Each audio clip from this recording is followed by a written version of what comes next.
Ang sabi ni Dad, kailangan patayin ka. Na kung sino mang mauna sa amin ni Portia, siya ang magmamana ng lahat ng kayamanan ng pera. Yan bang pinunta mo?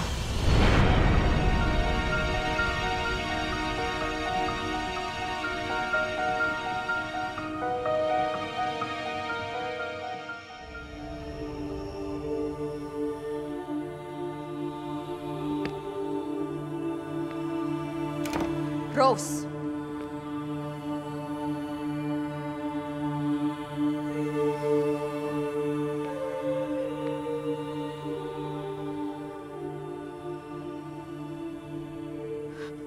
Ano nangyari? Hindi pa ba obvious? Kailangan ko bang i-explain? Napatay ko na si Amira. Paano ba yan, Portia? Naunahan kita. Mukhang ako ang tagapagmana ng yaman ni Dad. No! No! No! No! No, no! Hoy, Amira! Sigurista ka talaga, ha? Kapag alala, chinek ko na yan. Wala na siyang heartbeat, wala nang pulso. Ay! Gumising ka! You witch! Gumising ka! Ay, dapat pumatay sa kanya! Yaka, Rose!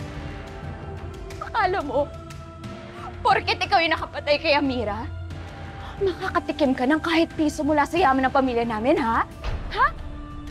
That is a liar! Hindi niya ibibigay sa'yo! Hindi niya tutuparin yung mga sinabi niya!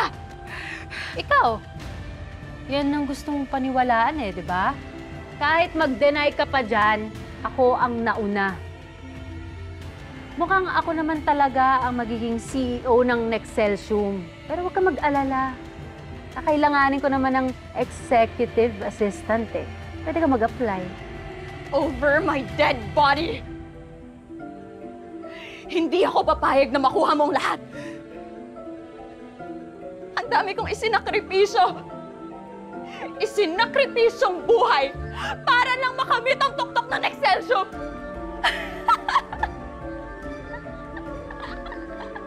Kahit ngayon tatay-tatayin mo na si Crisanto, pinatay ko para lang makuha ang mutya. Ginawa ko ang lahat para sa kumpanya! Magsama-sama kayong lahat sa impyerno! You think I can't kill you, ha? Si Maxine nga, si Oliver, pinatay ko. Eh, mas kapatid pa ang turing ko sa kanila kaysa sa'yo!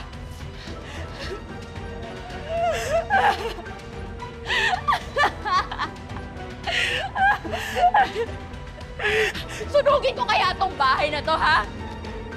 Ha? Binigay ko lahat! Bakit? Ako yung dapat pumatay sa kanya!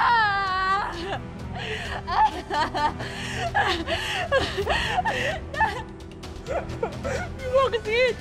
Si Oliver! Ako yung dapat! Ako yung dapat mag-isiyo!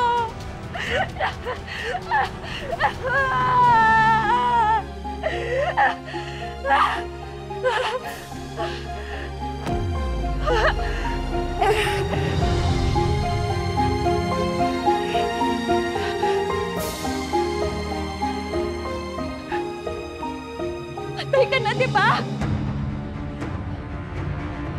Hoy! Anong nangyayari? Ito ang nangyayari.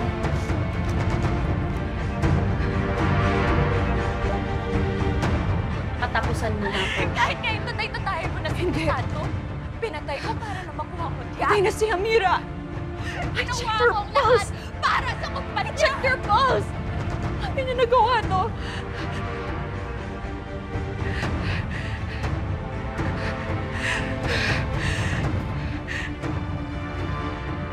Ginamit ko ang isa sa mga sekreto ng mundo. At di nyo alam yun. It's a prank, Portia.